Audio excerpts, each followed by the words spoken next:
இறைவன் மிகப்பெரியவன். ஹபீபி திரைப்படம் குறித்து இது இஸ்லாமிய வாழ்வியல் என்று ஒரு செய்தி பரப்புரையாக சொல்லப்பட்டு வருகிறது.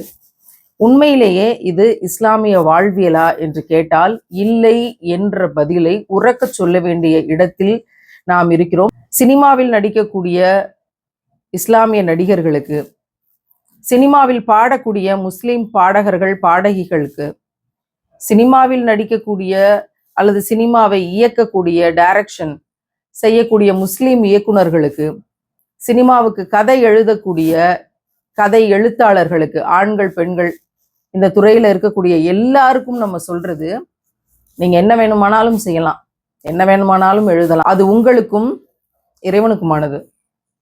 இதற்குரிய கூலி சொர்க்கமா நரகமா என்பது உங்களுக்கும் இறைவனுக்குமானது. நீங்கள் செய்கிற வேலை ஹலாலா ஹராமா என்பது உங்களுக்கானது. அதை பற்றி நாம் அவசியம் இல்லாமல் பேச வேண்டிய தேவையில்லை. ஆனால் இது நாங்கள் செய்யக்கூடிய இந்த வேலை, நாங்கள் எடுக்கக்கூடிய இந்த படம், நாங்கள் எழுதக்கூடிய இந்த கதை, இதுதான் இஸ்லாமியர்களுடைய வாழ்வியல் என்று நீங்கள் காட்ட முற்படுகிற போது அதை குறித்த கடுமையான விமர்சனங்களை கண்டிப்பாக எதிர்கொள்ள வேண்டிய அவசியமும் உங்களுக்கு வந்து சேரும். நீங்கள் திரைப்படத்தில் காட்டி இருக்கக்கூடிய பெண்கள் பாவடை தாவணி அணிந்திருக்கிறார்கள், கதை களத்தினுடைய நாயகி என்று வைத்துக் கொள்வோம். அப்படி பாவடை தாவணி அணிந்து கொண்டு வெளியில் போகிற போது அவர்கள் தலையில் அந்த தாவணி தலைப்பையே போட்டுக்கொண்டு போவது போல காட்டியிருக்கிறீர்கள். இது உண்மையிலேயே இஸ்லாமிய பெண்மணிகளுடைய நடைமுறையா? பெண்கள் வீட்டை விட்டு வெளியே செல்லுகிற போது ஒரு வெள்ளை துணியை மேலே போர்த்தி கொண்டு 80கள் 90களில் துப்பட்டி என்ற ஒரு நடப்பை வைத்திருந்தார்கள். வெளியே அதை போகும்போது போர்த்தி கொண்டு போகிறார்கள். அதற்கடுத்த தலைமுறையைச் சேர்ந்தவர்கள் ஃபர்தா என்ற உடையை அணிவது வசதியாக இருக்கிறது என்று ஃபர்தா கலாச்சாரத்தை பின்பற்றி கொண்டிருக்கிறார்கள்.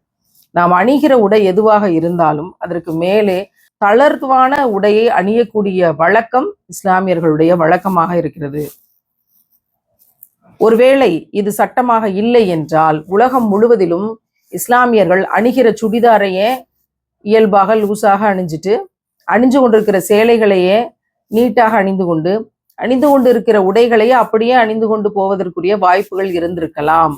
ஆனால் இஸ்லாத்தினுடைய நோக்கம் அதில் அடிபட்டு போகும். உடை குறித்து நபிகள் நாயகம் ஸல்லல்லாஹு அலைஹி வஸல்லம் அவர்கள் சொன்ன நோக்கம் அதில் அடிபட்டு போகும் என்ற காரணத்தினால் இந்த மேலே ஒரு தளர்வான துணியை போர்த்தி கொள்வது என்ற வழக்கத்தை நாம் பின்பற்றி கொண்டிருக்கிறோம். திருநெல்வேலி, கீழக்கரை, காயல்பட்டினம், தென்காசி, இது போல தென்கத்தி பக்கத்தினுடைய ஊர்களுக்கு இதுதான் வழக்கமாக இருக்கிறது என்று நாங்கள் பார்த்து ஆய்வு செய்திருக்கக்கூடிய விடயங்களாக இருக்கும் பொழுது, பாவடை தாவணியை போர்த்தி கொண்டு அரைத்தலைக்கு துணியை போட்டுக் கொள்கிற வழக்கம் இஸ்லாமிய வழக்கம் கிடையாது. முடி வெளியே தெரியாமல் உடையை அணிவது, அதுக்கு பேரு ஹிஜாப். இந்த படம் முழுக்க ஹிஜாபினை மிகச் சிறப்பாக உடைத்திருக்கிறார்கள். அவங்க வெளியிட்டிருக்கிற போஸ்டர்லையும் சரி, அவங்களுடைய படக்காட்சிகள்லையும் சரி. இதை இஸ்லாமிய வாழ்வியல் என்று நீங்கள் சொல்லுவதை எப்படி ஏற்க முடியும்? பெண்கள் தண்ணி எடுக்க குளத்துக்கு போறாங்க, தோழிகளோட போறாங்க வர்றாங்க. அப்படி போகிற போது வருகிற போது அவர்கள் தலையில் துணியே இல்லாமல் குளத்தங்கரையில் உட்கார்ந்து பேசக்கூடியது எப்படி இஸ்லாமிய வாழ்வியல் ஆகும்? அவர்கள் கழுத்து முழுக்க தெரியக்கூடிய காட்சிகள், பெண்கள் அவர்களுடைய உடல் தெரியாமல் முகத்தை தவிர, கைகளை தவிர அப்படி உடையணிவதுதான் இஸ்லாம் நமக்கு சொல்லிக் கொடுத்திருக்கக்கூடிய விஷயம். அப்படின்னா நெடுகிலும் பல இடங்களில் கழுத்து கைகள் எல்லாம் தெரிவதை போல உடையணிந்திருக்கக்கூடிய விடயங்கள் எப்படி இஸ்லாமிய வாழ்வியல் ஆகும்? அப்படி இஸ்லாமிய பெண்கள் வாழ்வது கிடையாது.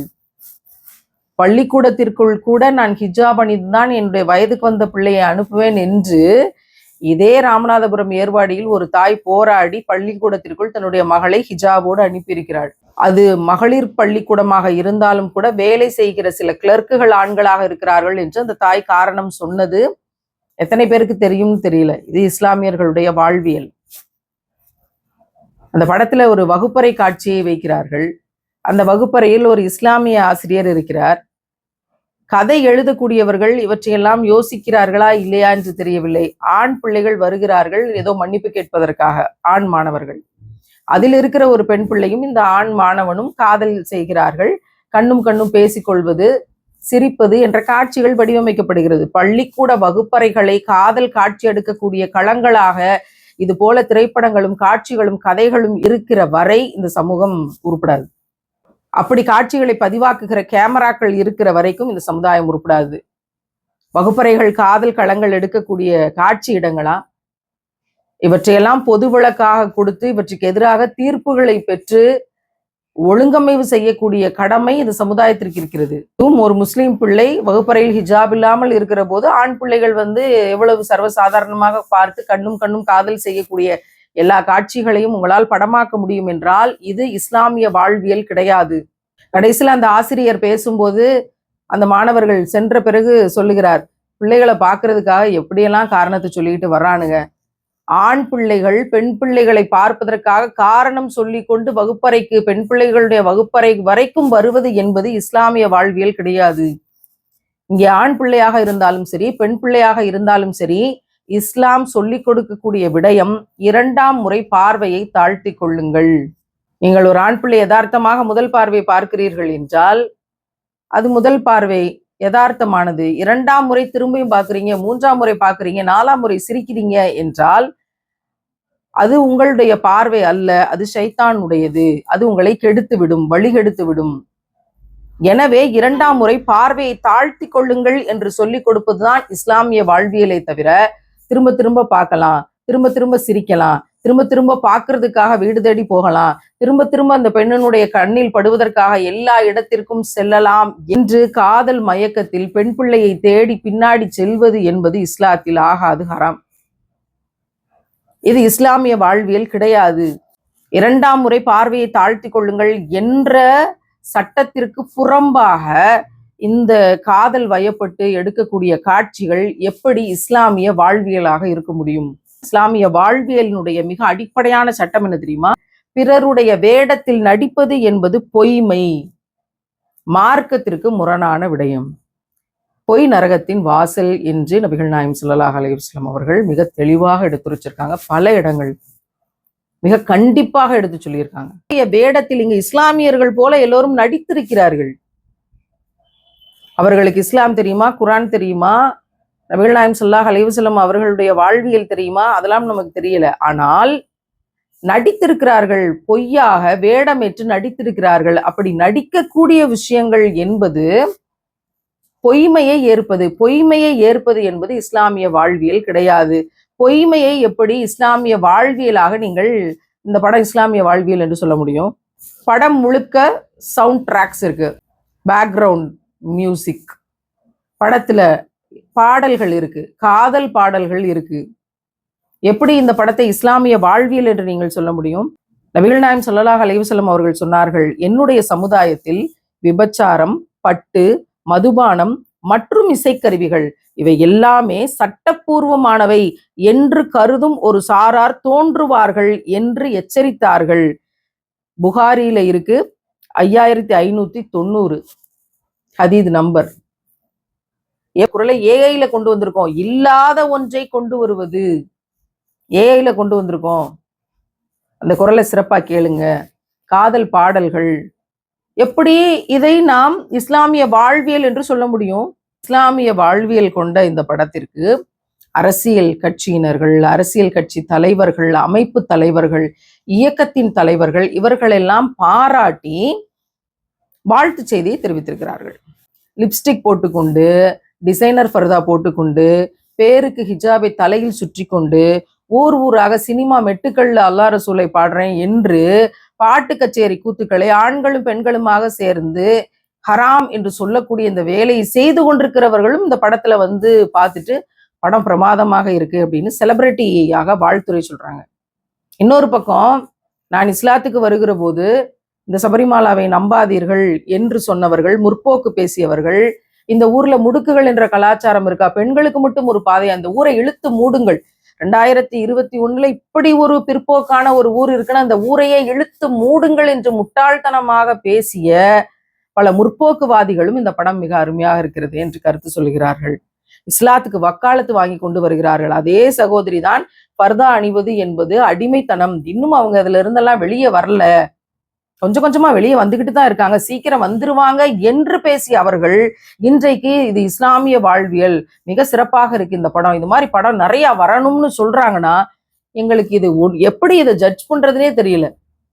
இந்த பக்கம் இந்த மாதிரியான பெண்கள், இந்த பக்கம் அமைப்பு தலைவர்கள், இயக்கத்தின் தலைவர்கள், இவர்கள் எல்லாருமே இதை இஸ்லாமிய வாழ்வியல் அப்படின்னு இதை ப்ரமோட் பண்றாங்க அப்படின்னா, இதுக்கு வாழ்த்து சொல்றாங்க அப்படின்னா, இது உண்மையிலேயே இஸ்லாமிய வாழ்வியலா என்பதற்கு எங்களுக்கு மார்க்க அறிஞர்கள், உலமாக்கள் இதற்கான விளக்கத்தை சொல்லுங்களேன்.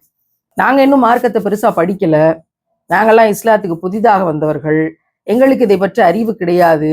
எங்களுடைய சிற்றறிவை கொண்டு நாங்கள் படித்த புகாரியில ரசூல்லா என்ன சொல்லியிருக்காங்க, நாங்கள் படித்த இப்னு கசீர் தப்சீர்ல இது குறித்த விளக்கங்கள் எங்கேயாவது இருக்குதா, இப்படி தேடி தொலாவி நாங்கள் அதை பின்பற்றணும் அப்படின்ற விஷயத்த நாங்க பார்த்துக்கிட்டு இருக்கோம். அவ்வளவுதான் எங்களுக்கான அறிவு. மற்றபடி இஸ்லாம் என்கிற கடலில் முத்தெடுத்தவர்கள் எவ்வளவு பேர் இருக்கிறீங்க, எல்லாரும் சேர்ந்து சொல்லுங்க, இது சரிதானா, இதுதான் இஸ்லாமிய வாழ்வியலா என்று கண்டிப்பாக சொல்லணும். இது ஹலால் தானா? ஒரு ஆணும் பெண்ணும், முஸ்லிம் ஆணும் பெண்ணும் நடிக்கலாமா? முஸ்லிம் ஆணும் பெண்ணும் பாடல்கள் இசையோடு பாடலாமா? முஸ்லிம் ஆணும் பெண்ணும் நடனமாடலாமா என்பதற்கு முஃப்திகள் கொடுத்திருக்கக்கூடிய, உலகம் முழுவதும் இருக்கக்கூடிய பிரபலமான முஃப்திகள் கொடுத்திருக்கிறார்கள், இதெல்லாம் ஹராம், waste of time and also ஹராம் அப்படின்ற தகவல்கள் பார்க்கிறோம். இருக்கக்கூடிய முஃப்திகள் சொல்லுங்க, இப்ப இதெல்லாம் ஹலாலா ஹராமா, இறைவன் தடுத்திருக்கிறானா, இல்லை இதையெல்லாம் எல்லாரும் போய் பார்க்கலாமா? ஏன்னா நிறைய கமெண்ட்ஸ்ல போட்டிருக்கக்கூடிய விஷயங்கள் என்ன அப்படின்னா, அடா நம்ம ஊர் கதை, எங்களோட ஊரு, எங்களுடைய 80களில் 90களில் நாங்க இப்படிதானப்பா வாழ்ந்தோம், எங்க ஊரை மறுபடியும் பார்த்த மாதிரி இருக்கு, நாங்க சின்ன வயசுல வாழ்ந்த வாழ்க்கையை திரும்பி பார்த்த மாதிரி இருக்கு அப்படின்னு இஸ்லாமிய வாழ்வியல் நாங்க இப்படித்தான் வாழ்ந்தோம்னு நிறைய பேரு விட்னஸ் பண்றாங்க அப்படின்னா, ஒருவேளை இதுதான் இஸ்லாமோ, நமக்கு தான் தெரியலையோ அப்படின்னு நாங்கள்லாம் பரிதவிக்கக்கூடிய நிலைமையில இருக்கிறதுனால இந்த படத்துல காட்டக்கூடிய விஷயங்கள் தான் இஸ்லாமிய வாழ்வியலா, குறிப்பாக பெண்கள் சார்ந்து ஒரு பெண்ணாக இருக்கிற காரணத்தினால நாங்க கேட்கிறோம். அரை தலைக்கு துணி போட்டுக்கொண்டு, கழுத்து வெளியே தெரிகிற மாதிரி, கைகள் தெரிகிற மாதிரி, கண்ணும் கண்ணும் பலமுறை பார்த்து காதல் செய்வதை போல கடிதம் எழுதி காதல் செய்யக்கூடிய இந்த விஷயங்கள் தான் இஸ்லாமிய வாழ்வியலா? தாய் தகப்பனுக்கு தெரியாமல் காதலித்து கடிதம் எழுதி சமயம் வருகிற போதெல்லாம் ஒரு பெண் பிள்ளையை போய் ஒரு ஆண் பிள்ளை பார்த்து காதலை வெளிப்படுத்திடலாம் அப்படிங்கிற விஷயங்கள் தான் இஸ்லாமிய வாழ்வியலா? இந்த தோட்டத்துல நபிகள் நாயகம் ஸல்லல்லாஹு அலைஹி வஸல்லம் அவர்களை பற்றி ஏதோ ஓத போறாங்க, அந்த இடத்துக்கு நம்ம போய் காதலை சொல்லிடலாம் அப்படிங்கிற மாதிரியான ஒரு வசனங்கள் காதுல விழுகுது. உயிரினும் மேலாக நேசிக்கும் முத்தம் நபிகள் நாயகம் ஸல்லல்லாஹு அலைஹி வஸல்லம் அவர்களை பற்றி, அவர்களை போற்றி ஒரு இடத்துல ஒரு கூட்டம், அங்க போய் அவ வருவா, அவளை பார்த்து காதலை சொல்லிடலாம்னு போகிற அளவுக்கு தான் இங்க நபிகளாரின் மீது பற்று வைத்திருப்பதாக, இதுதான் இஸ்லாமிய வாழ்வியல் என்று நம்ம அடுத்த தலைமுறை பிள்ளைகளுக்கு சொல்லி கொடுக்கணுமா? அதையும் எங்களுக்கு நீங்க சொல்லுங்களேன்.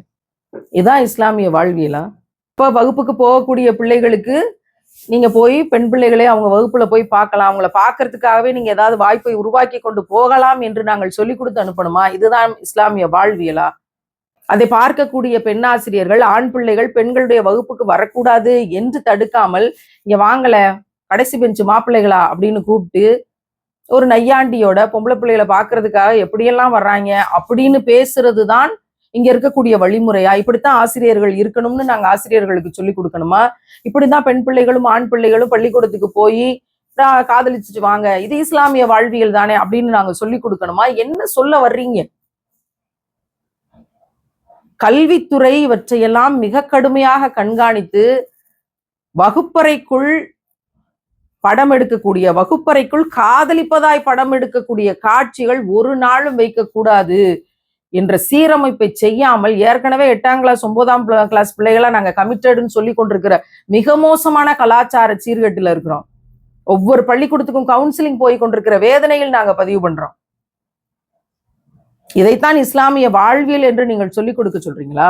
பெண்களுடைய காட்சிகளும் காதல் காட்சிகளும் காதல் கடிதங்களும் உடை அமைப்புகளும், பெண்களுக்கான உடை அமைப்புகளும் எந்த அடிப்படையில் இஸ்லாமிய வாழ்வியல்? இது திருநெல்வேலி, கீழக்கரை, காயல்பட்டினம், தென்காசி, கடையநல்லூர் பகுதி மக்களுடைய வாழ்வியல்னா அந்த பகுதியில் இருக்கக்கூடிய இஸ்லாமிய பெண்கள் எங்களுக்கு பதில் சொல்லுங்க. இதுதான் இஸ்லாமிய வாழ்வியலா? நீங்கள் வெளியில பாவட தாவணியோட தான் பிள்ளைகளை அனுப்புவீங்களா தண்ணி எடுக்கிறதுக்கு? அப்படித்தான் அனுப்புனீங்களா? இதுதான் இஸ்லாமிய வாழ்வியலான்னு சொல்லணும். இதை பார்க்கக்கூடிய நான் முஸ்லிம்ஸ் எல்லாரும், முஸ்லிம் குடும்பங்கள் எப்படி வாழ்றாங்கன்னு நாங்க பார்த்தோம், எப்படி இருக்குன்னு நாங்க தெரிஞ்சுக்கிட்டோம்னு சொல்லும்போது, இதுதான் உண்மையா அப்படிங்கிற, இதுதான் இஸ்லாமிய வாழ்வியலா என்ற கேள்வியை நம்ம வலிமையா முன்வைக்கிறோம். ஒரு தவறான பார்வையையும் கண்ணோட்டத்தையும் அடுத்த தலைமுறைக்கும் மாற்று சமூகத்துக்கும் கொண்டு போய் சேர்த்துதாயிரும். கப்பலுக்கு போன மச்சாங்கிற பாட்டெல்லாம் எடுத்து இன்றைக்கு பாடக்கூடிய புரட்சி பெண்மணிகள் பாடகிகளுக்கு மார்க் அறிஞர்கள் பல பேர் விருது கொடுக்குறாங்க. டிசைனர் பிளவுஸோட, பட்டு சேலையோட, மேக்கப்போட, லிப்ஸ்டிக்கோட அரிதாரங்களை அப்பிக்கொண்டு வரக்கூடிய பெண்களுக்கு, முஸ்லீம் பெண்களுக்கு மார்க் அறிஞர்கள், நாங்கள்லாம் பெரிதும் மதிக்கக்கூடிய மார்க் அறிஞர்கள் ஷீல்டு கொடுத்து போட்டோ எடுத்து அதை இன்ஸ்டாகிராமில் இன்னைக்கு பதிவாக்கி போடக்கூடிய அவலங்கள். ஏன்னா அந்த மார்க் அறிஞர் அந்த இடத்துல தடுத்து கொண்டிருக்க கூடாதா? படத்தில் நடிக்கக்கூடிய பெண்கள் ரொம்ப கண்ணியமா அறத்தலைக்கு துணி போட்டு நடிக்கக்கூடிய பெண்கள் வெளியே துபாயிலையும் மற்ற இடங்கள்லையும் இந்த சினிமா ப்ரமோஷன் ஃபங்க்ஷனுக்கு வரும்போது ஸ்லீவ்லெஸ்ஸோட, அரைகுறை ஆடையோட தான் வர்றாங்க. பக்கத்துல அத்தனை ஆண்களும் நிக்கிறாங்க, முஸ்லிம் ஆண்களும் நிக்க பழகிட்டாங்க. இன்னைக்கு மிக தெளிவாக முஃப்திகள் பதிவு செய்யறாங்க. இதை போல சினிமாக்கள் என்ன செய்யும் என்றால் நார்மலைஸ் பண்ணிரும். இது ரொம்ப இயல்பானதுதான், இது சாதாரணமானதுதான் அப்படின்னு நார்மலைஸ் பண்ணும். எதை? மிக்சிங், இந்த குரூப் மிக்சிங் அப்படிங்கிறத நார்மலைஸ் பண்ணிரும். ஆண்களும் பெண்களும் இயல்பாக கலந்து வேலை செய்ய முடியும். ஆண்களும் பெண்களும் இயல்பாக கலந்து ஒரு ஃபங்க்ஷன்ல பேச முடியும். அரைகுறை ஆடையில பெண்கள் வந்தாலும் அவங்களோட இயல்பாக நின்று கைகுலுக்கி பேசிட்டு கடந்து போக முடியும். இதை மிக சாதாரணமாக நார்மலைஸ் ஆகும் இந்த சினிமா. எனவே சினிமா ஹராம். இது அவர்கள் சொல்லி இருக்கக்கூடிய விஷயங்களை எல்லாம் நாங்க கண்ணால் இன்றைக்கு பார்த்து விட்னஸ் பண்றோம். மறுமையினுடைய அடையாளங்கள் என்று எச்சரிக்கப்பட்ட விஷயங்கள் எல்லாம் இங்கு நார்மலைஸ் செய்யப்படுகிறது. அதற்கு அமைப்பு தலைவர்களும் இயக்க தலைவர்களும் வாழ்த்து சொல்றாங்கன்னா, அரசியல்வாதிகள் சட்டமன்ற உறுப்பினர்கள்லாம் வாழ்த்து சொல்றாங்க அப்படின்னா, நாங்க இதுக்கு இதை இஸ்லாமிய வாழ்வியல்னு அப்ப நாங்களும் ஏற்றுக்கொள்ளணுமா என்று மார்க் அறிஞர்களும் உலமாக்கள் பெருமக்களும் எங்களுக்கு பதில் சொல்லுங்க.